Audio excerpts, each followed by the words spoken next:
읽겠습니다. 종들은 자기 상전들에게 범사에 순종하여 기쁘게 하고 거슬러 말하지 말며 훔치지 말고 오히려 모든 참된 신실성을 나타내게 하라. 이는 범사에 우리 구주 하나님의 교훈을 빛나게 하려 함이라. 모든 사람에게 구원을 주시는 하나님의 은혜가 나타나. 아멘.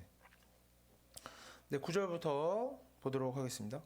종들이 할 일에 대해서 나오는데 이것은 이제 앞에 나온 내용과 연결해서 조금 볼 수도 있습니다. 이제 정확하게 이제 연결되는 건 아니지만 앞에서 직분자들의 의무, 직분자, 지도자들의 의무와 자격에 대해서 까다롭게 많은 내용들이 제시되었습니다. 직분자들은 어떻게 보면 교회에서 상전되는, 지도자 되는 사람들이라 할 수가 있겠고, 직분을 받고도 문제를 일으키는 사람들이 많았기 때문에 주의를 준 것이었죠. 그런데 이제 오늘 본문 9절에서는 종들, 즉 이제 노예제도상에서의, 당시의 노예제도상에서의 노예들이든지 또 아니면 상전이 아닌 종의 역할을 하는 모든 사람들이 따라야 할 모범에 대해 말해주고 있습니다. 문제가 많았다는 것이죠. 당시 이 종들 중에서도 문제가 있는 사람들이 많았다. 그래서 보면 범사에 순종하고 기쁘게 하고 거슬러 말하지 말고 훔치지 말고 뭐 이렇게 나오는데, 물론 우리가 좋은 상전을 만나면 이렇게 하는데 아무 문제가 없을 것입니다. 이제 아마도 우리가 이런 본문을 보면 고민하게 되는 것은 상사가 문제가 있는데, 상전이 문제가 있는데 어떻게 잘해주고 순종하느냐 하는 문제일 것입니다. 하지만 성경 곳곳에서는 이제 종이 어떻게 해야 하는가를 여러 번 설명하고 있지만 그 어디에도 상사가 뭐 악한 일을 시켜도 남들에게 피해를 주거나 남들에게 피해를 주는 일을 시키거나 다른 사람의 마음을 상하게 하는 일을 시킬 때에도 절대적으로 순종해야 한다라고 하는 구절들은 성경에 나와 있지 않습니다. 그러면 우리가 어떻게 하나님의 말씀을 우선하면서도 악한 일에 순종하지 않으면서도 동시에 상전에게 순종하는 태도를 가질 수 있는가? 예시를 좀 찾아봐야겠죠. 성경에서는 어떻게 나오는가? 이제 마태복음 27장을 보면 길기 때문에 다 읽지는 않고 제가 내용만 요약해서 살펴보도록 하겠습니다. 장로들과 대제사장들이 예수님을 결박해서 총독 빌라도에게 데려갑니다. 하지만 빌라도는 예수님께서 죄가 있는 것이 아니라 장로들과 대제사장들의 시기 질투 때문에 끌려온 것임을 알고 있었습니다. 그래서 놓아주려고 하고 사람들을 설득하려고도 해보지만 밀란이 일어나려고 하는, 즉 대중들이 전혀 설득되지 않고 점점 더 분위기만 격해지는 상황을 보게 됩니다. 이 당시에는 로마 정부와 유대인들 사이에 정치적으로 문제가 많았기 때문에 유대인들을 잘못 자극하게 되면 전쟁이나 뭐 이제 테러나 이런저런 큰 난리가 일어날 수 있는 상황이었고, 그래서 빌라도 총독의 입장에서는 유대인들의 민심을 무시하고 자기 마음대로 일을 처리할 수 없는 상황이었습니다. 즉 뭡니까? 유대인들의 민심이 빌라도에 있어서는 상전이 되고 자신이 그 종의 위치에 있게 되는 상황이었습니다. 무조건 민심을 따르는 것이 우선이었다는 거죠. 자신의 의견이나 생각보다는. 그래서 이 빌라도가 마지막에 어떻게 하느냐? 손을 씻으면서 나는 이제 책임이 없다. 너희가 모든 일에 책임을 져라. 이렇게 말하고 유대인들은 이것에 동의를 합니다. 그래서 그렇게 예수님께서 십자가에 못 박히도록 결정이 되었던 것입니다. 이제 우리가 이런 것들을 조금 오해할 수가 있습니다. 사도신경에 보면, 사도신경이 이제 성경에 나오는 건 아니지만 사도신경에 보면 본디오 빌라도에게 고난을 받아라고 나오는데, 이거는 라틴어 이제 원문의 번역에 좀 잘못한 것이라고 볼 수가 있겠습니다. 원래 원문을 보면은 뭐라고 나오냐면 빌라도의 통치 아래에서, 빌라도가 통치하는 그 역사적인 순간 아래에서 그 시기에 예수 그리스도께서 고난을 받았다라고 나오는 것이지, 빌라도가 예수 그리스도를 박해했다 이렇게 나오지는 않는 것이고, 우리나라 말로 번역을 하면서 조금 오류가 있었는데 우리가 이 뜻은 제대로 알고 사도신경을 고백하면 좋겠습니다. 그래서 빌라도만 그랬느냐, 뭐 빌라도는 이렇게 뭐 예수님을 믿는 사람이 아닌 것 같은데 이런 걸 예로 볼 수가 있느냐. 근데 신약 성경을 보면 똑같은 예들이 많이 나옵니다. 복음을 전하다가 사람들이 듣지 않으면 어떻게 합니까? 어쨌든 들을 때까지 끝까지 전하라고 하지 않고 듣지 않는 사람들을 내버려두고 떠나라 는 내용들이 몇 번씩 반복해서 나옵니다. 심지어 사도들도, 예수님께서도 이렇게 발에 먼지를 떨어버려라 라고 하시고 사도들도 실제로 그렇게 복음을 전합니다. 전했는데 믿지 않으면 떠나는 거죠. 예수님도 그렇게 하셨죠. 자기 고향에선 선지자의 말을 듣지 않는다 이렇게 하면서 떠나셨죠. 반복해서 나옵니다. 그래서 우리에게는 이런 태도가 필요합니다.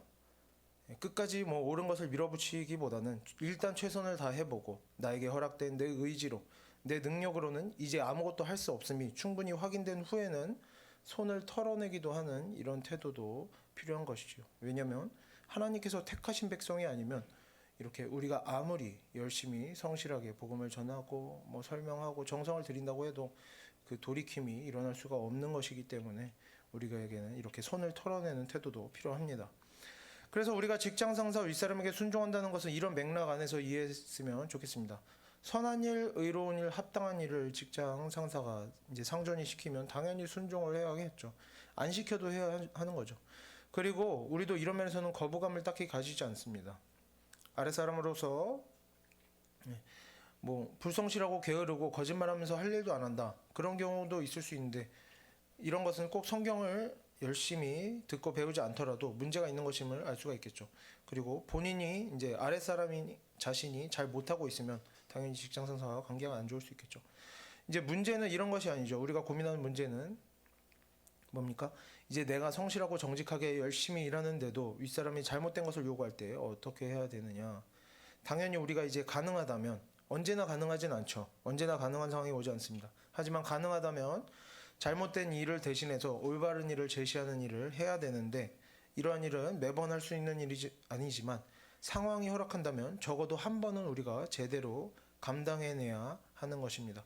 그리고 그때의 태도, 잘못된 것을 잘못되었다고 말하고 선한 것이 어떤 것인지를 이렇게 제시하는 태도는 오늘 본문에서 나오듯이 뭐라고 나옵니까? 거슬러 말하는 태도가 되어서는 안 되고 선하고 정중한, 이제 디모데전서 디도서 앞에서 많이 나온 내용이죠. 선하고 정중한 말과 그런 태도로 대충 하는 것이 아니라 제대로 잘 준비되어진 것으로 말이 전달되어야 하는 것입니다. 상대방이 잘못을 저지르고 있다고 해도, 심지어 상전이 아니라 아랫사람이라도 상대방이 잘못을 저지르고 있다고 해서 무례하고 공격적인 말로 상대방의 잘못을 지적하고 올바른 것을 말한 후에 좋은 것을 가르쳐도 듣지 않네 하고 분노하고 미워하고 상대방을 깎아내린다면 그런 상황은 전부 일을 올바로 하지 않는 상대방의 잘못이라고만 생각해서는 안 될 것이죠. 상대방이 왜 듣지 않는가? 내가 이렇게 잘못된 태도로 말해서 그렇지는 않은가? 이런 것들도 생각을 해봐야 되는 것입니다. 나의 죄도 거기에 얽혀 있을 수가 있는 것이죠. 우리는 좋은 것을 말하고 좋은 것을 제시하고 좋은 것을 가르치고 열매를 맺기 위해서는 언제나 그 과정도 말하고 권하는 모든 태도들도 올바른 모습이어야 한다. 심지어 그리고 태도만 올바르면 되는 것이 아니라 뭡니까? 그런 말을 하는 때와 장소도 적당한 상황이어야 하는 겁니다. 예를 들어서 아무리 정중하게 말해도 뭡니까? 모든 사람들이 다 보는 앞에서 한 사람의 잘못을 지적하면 그것은 수치심을 주는 것이고, 또 아무리 이렇게 개인적으로 말하고 정중한 태도로 말해도 어떤 기다리고 참고 용서하고 넘어가는 일 없이 잘못이 나타날 때마다 시시때때로 지적을 하거나 한다면 그 내용이 아무리 올바른 것이고 그 태도가 올바르다 해도 그런 모습은 하나님의 일을 이루어가는 태도라고 하기가 어려운 것이겠죠. 나부터 이웃을 사랑하고 원수를 사랑하고 충분히 참고 인내할 줄 알아야 그 다음에 내가 옳은 것을 가르치고 그 다른 사람에게서도 열매가 나타나게 할 수가 있는 겁니다. 우리가 준비되지 않으면 당연히 열매도 나타나지가 않겠죠. 그래서 이렇게 좋은 말과 좋은 태도로 적당한 때와 장소에서 권면을 하고 의견을 제시해도 듣지 않는 경우도 얼마든지 있을 수 있습니다. 우리에게 아무 잘못이 없고 적당히 좋은 말을 해도 듣지 않는 일들 얼마든지 있을 수 있죠. 그때마다 우리가 악한 일을 할 수 없다면서 직장을 때려치고 내가 말해도 듣지 않네 하고 그때마다 직장을 때려치고 하면서 살 수는 없는 겁니다. 어딜 가나 어떤 직업군에나 어떤 직장이나 직장 상사 중에는 문제 있는 사람들, 악한 사람들은 얼마든지 있을 수 있기 때문에 이런 문제로 직장을 그만두고 옮기고 하는 것은 사실 아무런 열매를 맺을 수가 없는, 별 의미가 없는 일이 되는 경우가 많겠죠.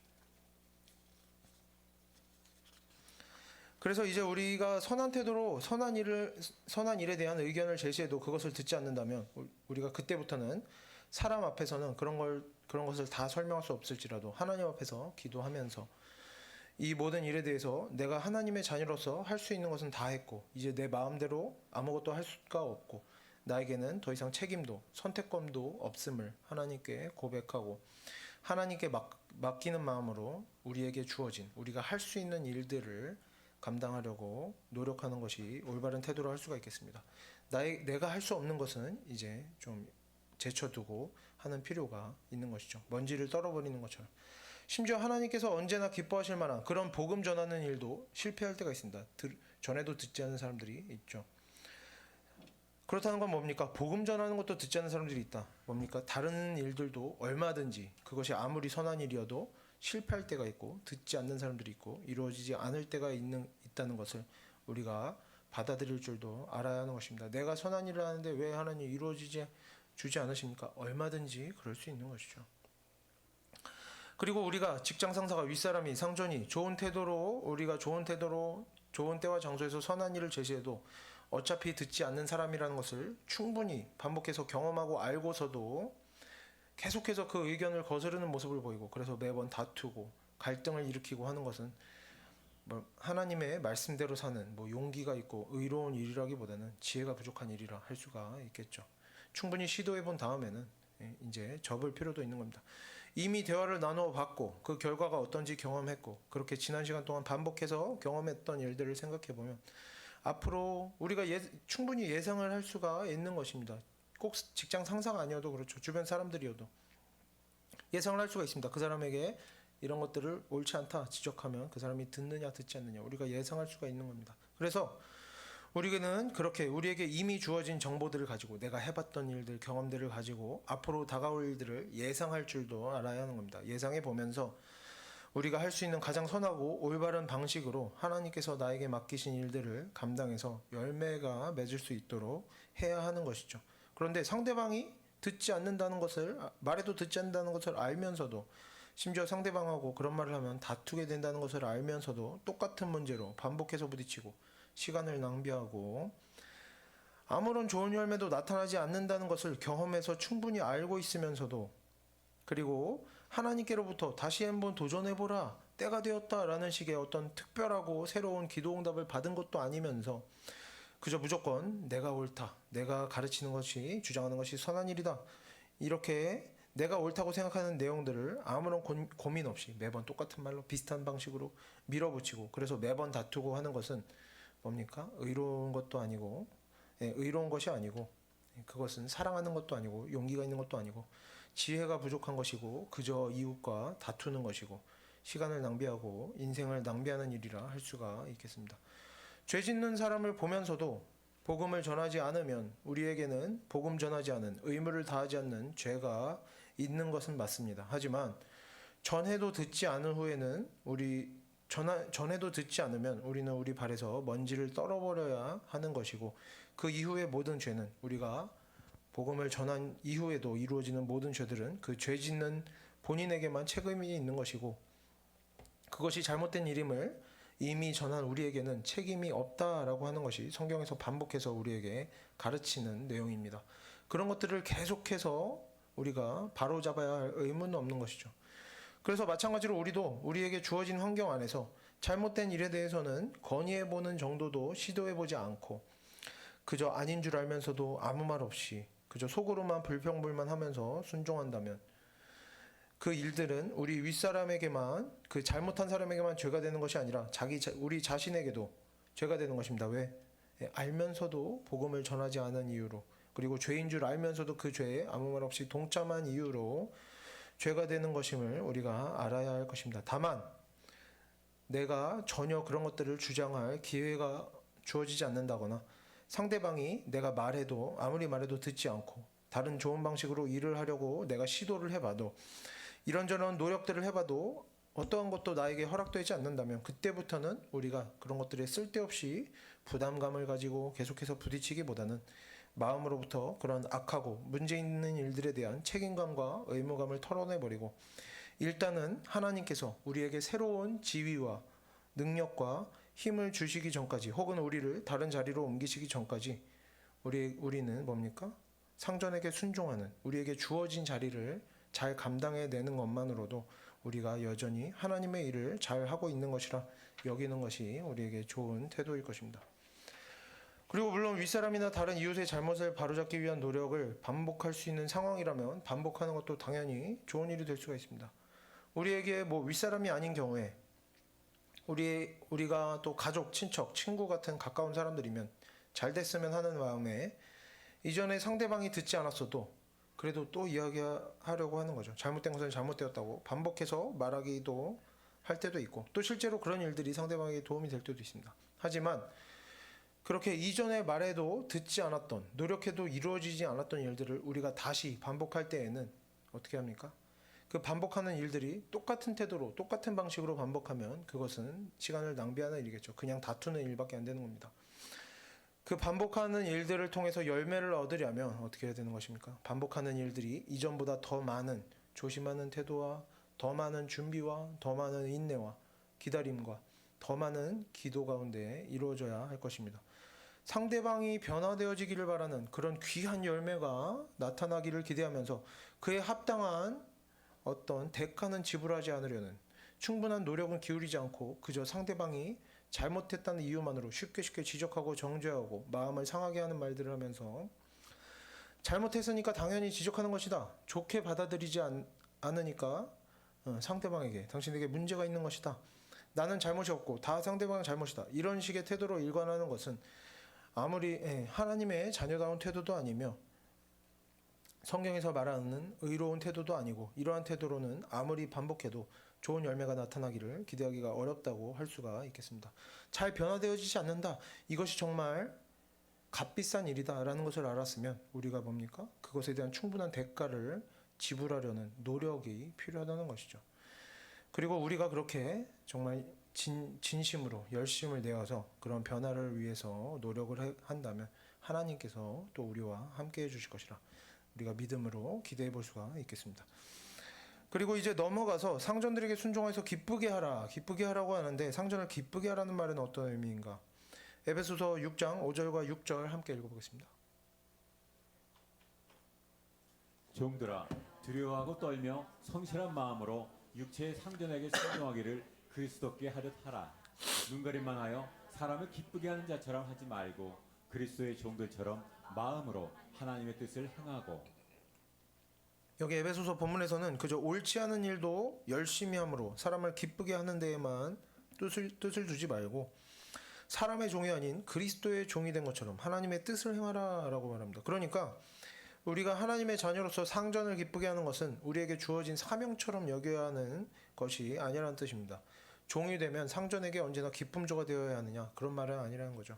하지만 아마도 이제 디도서의 배경이 되는 그레데 지역에서는 종들이 상전들에 대해서 하나님의 뜻을 행하려고 노력하다가 악한 일을 하는 상전들과 약간씩 갈등을 일으키는 그 정도에서 그쳤던 것이 아니라 이제 상황이 다르다는 거죠. 종된 자들이 하나님의 자녀답게 살지 못하고 불성실한 태도를 보이고 10절에도 나오듯이 도둑질을 하고 악한 말을 하고 악한 태도를 보여서 주변 사람들의 마음을 상하게 했던 것으로 보입니다. 그래서 지금 이렇게 상전을 기쁘게 하라라는 것은 하나님의 자녀들은 뭐라고 나왔습니까? 앞에서 사회적으로도 평판이 좋아야 한다. 하나님만 잘 믿으면 되는 게 아니라 그 모습이 다른 사람들이 보기에도 좋은 모습으로 나타나야 한다. 그 말과 태도가 다른 사람들이 보기에도 선하고 정중한 그런 모범적인 모습이어야 한다는 가르침의 연장이라고 보면 되겠습니다. 그래서 넘어가서 10절을 보도록 하겠습니다. 10절도 함께 읽어보겠습니다. 훔치지 말고 오히려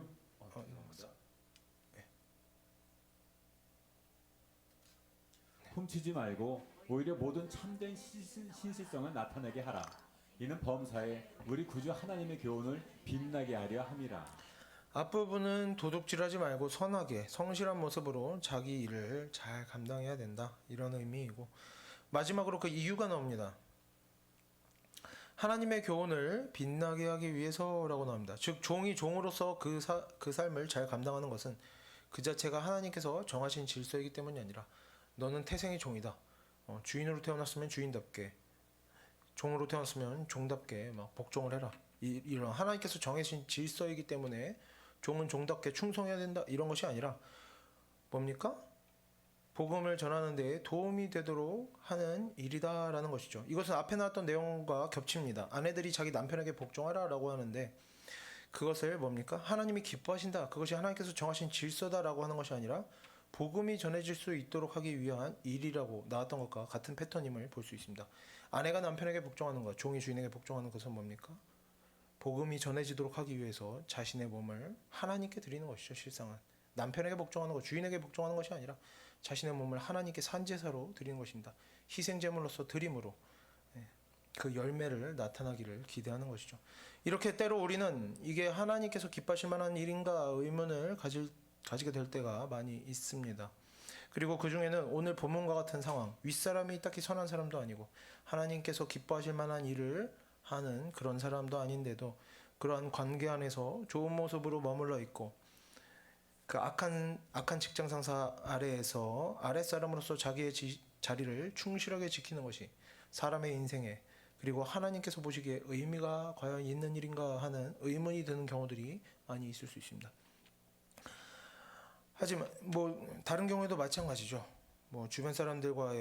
주변 사람이 악한 태도를 계속 보일 때도 내가 저 사람과 좋은 관계를 유지하는 것이 하나님께서 기뻐하실 만한 의미가 있는 일인가 의문이 드는 경우들도 있을 수 있습니다. 하지만 하나님께서는 우리에게 성경을 문자로 기록해서 아무렇게나 그 규칙들을 던져놓으시고 쳐다보지도 않으시다가 나중에 이 문자 그대로 지켰나 안 지켰나 상전에게 순종했나 안 했나만 따져보시는 분이 아니라는 겁니다. 하나님께서는 우리에게 이렇게 요구하시는 것들도 있지만 우리에게 명령하시는 것들도 있지만 언제나 우리 마음을 살피시고 또 우리가 처한 상황을 살펴보시고 또 그 중에서 우리에게 부족한 것을 우리의 부족함을 이해해 주시고 우리의 모든 죄와 실수도 용서해 주시고 또 뭐라고 하십니까? 가장 작은 자에게 한 것이 나에게 한 것이라 우리의 작은 공로도 크게 이렇게 펼쳐주시는 분이라는 것입니다. 그래서 때로 우리의 최선이 우리의 자리를 지키는 것뿐이라고 해도 우리가 죄를 멀리하고 어려운 상황 속에서 우리의 신실함을 나타내며 우리의 나름대로의 노력을 하며 살아간다면 우리가 할 수 있는 일이 적은 상황이라도 우리가 우리의 마음을 지키며 살아간다면 사람들은 그 일을 알아주지 않을지라도 하나님께서는 그 모든 순간들을 하나님의 일이라 여겨주시고 그 모든 일들에 대하여 상을 베풀어 주실 것입니다. 그리고 우리가 힘든 상황 가운데 있게 될 때 왜 성경에서 아랫사람에게만 순종을 요구하느냐라고 생각하면서 어려운 마음을 가질 필요는 없습니다. 조금 전에 종은 상전에게 순종하라고 했던 에베소서 6장 본문에 조금만 뒤로 가면 9절에서는 이렇게 나옵니다. 9절 함께 읽어보겠습니다. 상전들아 너희도 그들에게 이와 같이 하고 위협을 그치라. 이는 그들과 너희의 상전이 하늘에 계시고 그에게는 사람을 외모로 취하는 일이 없는 줄 너희가 알미라. 결국에 종이 상전을 잘 섬기라고 했지만 상전들도 종들에게 어떻게 하라? 이와 같이 하라. 뭡니까? 잘 섬겨라. 서로 종도 상전을 섬기고 상전도 종을 섬겨라. 각자 자기에게 주어진 위치에서 자기가 할 수 있는 일들로 다른 사람을 섬기는 것이 하나님께서 정하신 질서인 것입니다. 성경은 결국에 뭐라고 합니까? 서로가 서로를 잘 섬기는 것이다. 왜?